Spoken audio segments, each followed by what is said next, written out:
ఇగో దొరికిండా కిషన్ నాయక్. ఇగో ఆహాహాహా హీరో. 200 కోట్లు డిస్ట్రిక్ట్ ట్రాన్స్పోర్ట్ కమిషనర్ ఆస్తులు. Mahbubnagar deputy transport commissioner నివాసాల్లో ఏసీబీ సోదాలు. డిప్యూటీ ట్రాన్స్పోర్ట్ డిస్ట్రిక్ట్ కాదు, డిప్యూటీ ట్రాన్స్పోర్ట్ కమిషనర్. 41 ఎకరాల భూములు, కిలో బంగారు ఆభరణాలు. వారే వాహ్, ఏమన్నా సంపాదించకుండా ఏమన్నా ముళ్ళగట్టి పెట్టిండ. 200 కోట్లు ఉంటాయి వేగా డిప్యూటీ కమిషనర్ దగ్గర. ఈ లెక్కన అసలు వేల కోట్లు లక్షల కోట్లు అంటే నమ్మబుద్ధి అవుతుంది. ఇక ఒకనాడు ఎవరన్నా చెప్తే నమ్మలేదు. వేల కోట్లు ఉంటాయి బై. మంత్రుల దగ్గర వేల కోట్లు ఉంటాయా? జగన్మోహన్ రెడ్డి దగ్గర 1,00,000 కోట్లు ఉంటాయా? కేసీఆర్ 1,00,000 కోట్లు తిన్నడా అని ఇట్లా డౌట్ పడేటోళ్ళం. ఇలా వేలు లక్షలు అంటే చాలా సింపుల్ అయిపోయినాయి. గీ డిప్యూటీ ట్రాన్స్పోర్ట్ కమిషనర్ తానే 200 కోట్లు ఉన్నాక ఎంత మంచి అవినీతి జరుగుతుంది చూడరు. ఇలా ఎంత బ్రహ్మాండమైన అవినీతి. 41 ఎకరాల భూములు, కిలో బంగారు. కిలా ఏం చేసుకుంటావు నాయన? కిలా ఏడబెట్టుకుంటావు? 1,40,000 అయింది అది బంగారము. కిలో జమ చేసి పెట్టిండు తీసుమార్కాడు. నిజామాబాద్లో ఓ హోటల్లో 50% వాటా. లహరి హోటల్ అట. ఆ హోటల్ పేరు కూడా ఉన్నది, ఆయన చూసిన నేను. 50% ఒక హోటల్ అట. మళ్ళా నిజామాబాద్లో 3,000 గజాల వాణిజ్య స్థలం, 2 ఫ్లాట్లు. ఇల్లేదో ఏదో నడుస్తున్నాయట హోటల్లో బీటల్లో. ఇక 3,000 గజాల మళ్ళా కమర్షియల్ కాంప్లెక్స్ ఏరియా. బ్యాంకు ఖాతాల్లో 1.37 కోట్ల అరే వాహ్, 1,37,00,000 రూపాయల బ్యాంక్ అకౌంట్ల నగదు నిల్వ ఉన్నదంట. ఆదాయానికి మించిన ఆస్తుల కేసులో కిషన్ నాయక్ అరెస్ట్ అంటూ ఇక్కడ మంచిగా సంపాదించుకున్నావు నాయన. నీ అసంటోడు ఉండాలి. గతి లేక ఎడుతుర్రా. ఓడోడైతే పార పనికి తట్ట పనికి పోతే 500 కూలి పడతలేదని చచ్చిపోతురు. ఊర్లలో వ్యవసాయం చేసుకుంటా 4 ఎకరాలు దున్నుకుంటా పొద్దుందాకా తనలాడితే ఆయన 6 నెలలు తిరిగి చూస్తే 10,000 కూడా కనబడతలేవు. అప్పుల పాలైపోతూ ఉన్నారు. పేదోడుగానే ఉంటాడు మన దేశంలో. ఎదిగేటోడిగా ఆ పేదే లేదు. ఇక వానికి అవకాశం అదిగా. ఎంత మంచి బ్రహ్మాండమైన అవకాశం చూడరు. ఒక్కసారి ఓ 5 ఏళ్ళు కష్టపడి జాబ్ కొట్టుకుంటే ఇట్లా కోట్లు సంపాదించుకోవచ్చు. అది తెలియక చాలా మంది పాపం వ్యవసాయం చేసుకుంటారు, ఆ పని ఈ పని చేసుకుంటూ బతుకుతారు, ఎలదీస్తారు కథ. ఎంత మంచిగా ఉంది చూడరు. మొత్తం అధికారులంతా కొంతమంది అందరు ఎట్లా అంటావు, అందరు 90% వేసుకోరు.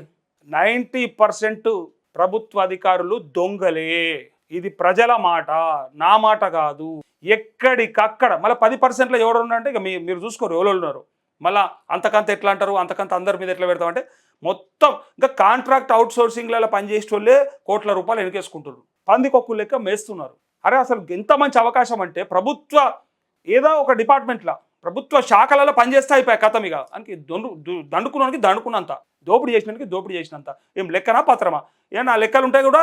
ఏమన్నా పైనోనికి అంతలేదా, ఆ పైనోనికి అంతలేదా? అందరికీ అందుతుంది, అందరు తింటారు. ప్రభుత్వ సొమ్మును ఎట్లా తింటున్నారు అంటే పందికొక్కల కంటే అదమానం. దారుణం అంటే దారుణం అయిపోయింది పరిస్థితి. ఇక చూడు, రవాణా శాఖలో అవినీతి తిమింగలం బయటపడింది. మహబూబ్ నగర్ జిల్లా deputy transport commissioner M Kishan Naik సుమారు 200 కోట్ల విలువైన ఆస్తులు ఉన్నట్టు ఏసీబీ గుర్తించింది. ఒకటి, ప్రభుత్వ సొమ్ము దున్నపోతులు తింటారు. రెండోది, జలగల లెక్క పట్టి పీడిస్తారు ప్రజల్ని. ఏదైనా డిపార్ట్మెంట్ ఉంటాయి, రెవెన్యూ కానీ, పోలీసు కానీ, ఇంకా హెల్త్లో కానీ, మెడికల్లో కానీ, ఇంకా రకరకాల డిపార్ట్మెంట్లలో విపరీతమైనటువంటి లంచాలు. ఇక రెవెన్యూలో అయితే అసలు ఇక దొరకబట్ట రాదు. ఇక ఈ ట్రాన్స్పోర్ట్లో ఇంకేమున్నది? ఇక గీన 200 కోట్లు వెనకేసుకున్నట్టు ఇక ఎంత ఉంది కథ? ఎవరికి ఎంతెంత అందుతున్నాయి, ఎంతెంత కథ నడుస్తుంది. ఇన్ని వందల వేల కోట్ల రూపాయలు కూడబెట్టుకుంటా ఏం చేసుకుంటారా? పోయేటప్పుడు మీద కప్పుకొని పోతారా? అంతా మీద పెట్టుకొని పోతారా? ఆ పొరగన్ల కన్నా నిజంగా అది మంచిగా అనిపించేది. ఆ పొరగన్లు ఎట్లా వాళ్ళు శాతగానుడు అవుతాడు. ఇక అరే ఏంది కథ, ఎట్లాగో అన్నీ ఉన్నాయి, నేనేం కష్టపడేది ఉందా అనుకుంటారు. ఆయన నాశనం పట్టేస్తారు. అదే అవుతుంది చివరికి. వాడన్న సక్కనోడు అవుతాడంటే ఆడిగా వాని కోసం సంపాదించి పెట్టి పెట్టి పెట్టి ముల్లే కట్టి కథం. 41 ఎకరాల వ్యవసాయ భూములు, కిలో బంగారు ఆభరణాలు, పెద్ద హోటల్, ఫర్నిచర్ దుకాణాల్లో వాటాలు ఉన్నట్టు తేలింది. సోదాల అనంతరం కిషన్ నాయక్ను అరెస్టు చేసింది. అయితే ఆదాయానికి మించి ఆస్తులు ఉన్నాయనే ఫిర్యాదుల నేపథ్యంలో ఏసీబీ అధికారులు మంగళవారం హైదరాబాద్లోని బోయిన్పల్లిలో, ఈయన ఉండు పెద్ద మనిషి కిషన్ నాయక్ బోయిన్పల్లిలో ఉంటాడట. ఏడ దాచిపెట్టిండో 200 కోట్లు ఏమన్నా ఉన్నదా కథ? ఆర్ఆర్ నగర్ కాలనీలోని కిషన్ నాయక్ నివాసం, హైదరాబాద్, నిజామాబాద్, నారాయణఖేడ్లో ఆయన బంధువులు, సన్నిహితులు నివాసాలు, మహబూబ్నగర్లోని జిల్లా రవాణా శాఖ కార్యాలయం సహా 12 చోట్ల ఏకకాలంలో సోదాలు చేపట్టారు. కిషన్ నాయక్ స్వగ్రామం సంగారెడ్డి జిల్లా నిజాంపేట మండలం బల్కం చిల్క. అయితే తండాలోని ఆయన నివాసం, సమీప బంధువుల ఇళ్లలో, బాచేపల్లికి చెందిన ఆయన సన్నిహితుల గోపాల్, కిరణ్ నివాసాలను తనిఖీలు చేశారు. నిజాంపేట మండల కేంద్రంలోని తహసీల్దార్ కార్యాలయంలో ఆయనకు సంబంధించిన భూముల వివరాలు సేకరించారు.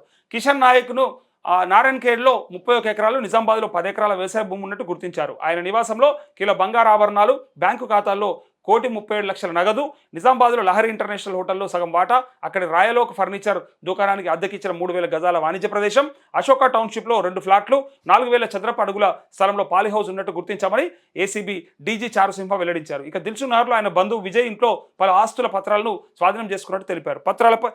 పత్రాలపై లెక్కల ప్రకారం కిషన్ నాయక్ ఆస్తులు 12,72,00,000 బహిరంగ మార్కెట్ విలువ 200 కోట్ల వరకు ఏసీబీ అధికారులు పేర్కొన్నారు. కిషన్ నాయక్ ఇటీవల వరకు మేడ్చల్ మల్కాజ్గిరి జిల్లా డిప్యూటీ కమిషనర్గా పనిచేశారు. ఏడాది క్రితమే మహబూబ్ నగర్కు బదిలయ్యారంటూ బ్రహ్మాండంగా ఇగో బల్కం చిలకల తండాలోని కిషన్ ఇల్లు, ఆ ఇల్లు ఎట్లుంది చూడు, ఎంత బ్రహ్మాండంగా చేపించుకున్నాడు. ఇంకా ప్రభుత్వ శాఖలలో పనిచేస్తున్నటువంటి ప్రతి ఉద్యోగిని డెఫినెట్గా చెక్ చేస్తూ ఉండాలి, నిఘా పెట్టాలి.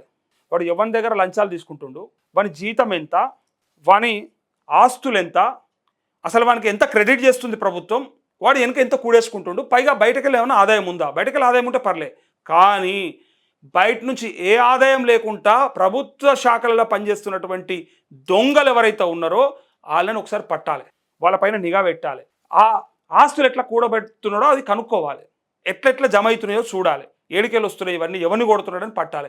ఇది కూడా పట్టకపోతే పోలీసు వాళ్ళు అంటే పోలీసు వాళ్ళే పెద్ద కరప్ట్ అయిపోయారు, అది పెద్ద విషయము, అది వేరే విషయం. కాకపోతే అందులో కూడా నిజాయితీ పరులైనటువంటి ఎవరన్నా ఉంటే ఇట్లాంటి పనులు చేస్తే బయటకు తీసుకోవచ్చు. ఇప్పుడు ఇది ఇట్లనే ఎవరో చెప్తేనే ఇన్ఫర్మేషన్ బయటకు వచ్చింది, కానీ ఎవరు చెప్పాల్సిన అవసరం లేకుండా కొంత ట్రాన్స్పరెన్సీ కనిపిస్తే బాగుంటుండే. ఇలా మనం గతంలో ఒక కార్డు వస్తుందని చెప్పారు చూడు, అట్లా ఒక కార్డు మీద డీటెయిల్స్ అన్నీ వచ్చేసేయాలి, ఆస్తి వివరాలు మొత్తం వచ్చేసేయాలి. ఆయనతో పాటు ఆయన బినామీలుగా ఉన్నటువంటి వాళ్ళ ఆస్తి వివరాలు కూడా, ఆయన పేరు కొట్టంగానే టకటక ఆయనకున్న భూములేని ఆస్తులేని, ఎప్పుడు కొన్నాడు, ఏంది కథ, ఇదంతా బయటపడ్డది అనుకో, అందరు చక్కగా అవుతారు, నిజంగా దేశం మంచిగా అవుతుంది. ఫస్ట్ అవినీతి తగ్గాలి, ఈ అక్రమాలు తగ్గాలి, అప్పుడే సెట్ అవుతుంది. ఇక దీంతోపాటు ఇంకొక వార్త ఉంది. ఇక హరీష్ రావు, మాజీ మంత్రి హరీష్ రావు ఇవాళ ఎక్కడికి కొన్ని సబ్స్టేషన్లకు వెళ్ళి, మేబీ సంగారెడ్డి జిల్లాలో మరి ఏదో ఉన్నట్టుంది, సో సబ్స్టేషన్లకు వెళ్ళి లాగ్ బుక్ ఏదైతే ఉందో, ఒకనాడు కోమటిరెడ్డి వెంకటరెడ్డి లాగ్ బుక్ ఎట్లయితే తీసి చూపించిండో మనందరికి ఎరక, నల్లగొండలో ఆయన కాంగ్రెస్ అధికారంలోకి రావాలని ప్రయత్నం చేసిండ్రు కాబట్టి అప్పుడు ఏం చేశారంటే, బీఆర్ఎస్ చేస్తున్నటువంటి తప్పిదాలు లేదా 24 గంటల కరెంటు నిజంగానే కేసీఆర్ ఇస్తుండా లేదా చూద్దామని లాగ్ బుక్లు తీసుకపోతే 18 గంటలో ఏమో కొంచెం గ్యాప్, 18-20 గంటల గ్యాప్ ఉండే అప్పుడు. సో ఇప్పుడు ఏమైంది తెలుసా, ఇప్పుడే హరీష్ రావు పోయి చెక్ చేస్తే, నేను కూడా ఆ వీడియో చూసిన, ఆయన లైవ్ పెట్టిండు, 12 గంటల కంటే ఎక్కువ లేదాడు. ఇంకా 24 గంటల కరెంట్ ఇస్తున్నామని ఎట్లా చెప్తారు మీరు? ఇప్పుడు నాట్లు వేసుకునే టైం, మరి ఇప్పుడు వస్తుందా కరెంట్ అని లాగ్ బుక్లో చెక్ చేస్తే 12 గంటల కంటే ఎక్కువ కరెంట్ ఇస్తలేరు. మరి చెప్పుడేందుకు నీతులు రైతులకు, మేము 24 గంటల కరెంట్ ఇస్తున్నామని, మరి ఎందుకో ఇప్పుడు వస్తలేదు కరెంటు? ఇగో దొరికిండా కిషన్ నాయక్, ఇగో ఆహాహాహా హీరో, 200 కోట్లు డిస్ట్రిక్ట్ ట్రాన్స్పోర్ట్ కమిషనర్ ఆస్తులు, Mahbubnagar deputy transport commissioner నివాసాల్లో ఏసీబీ సోదాలు.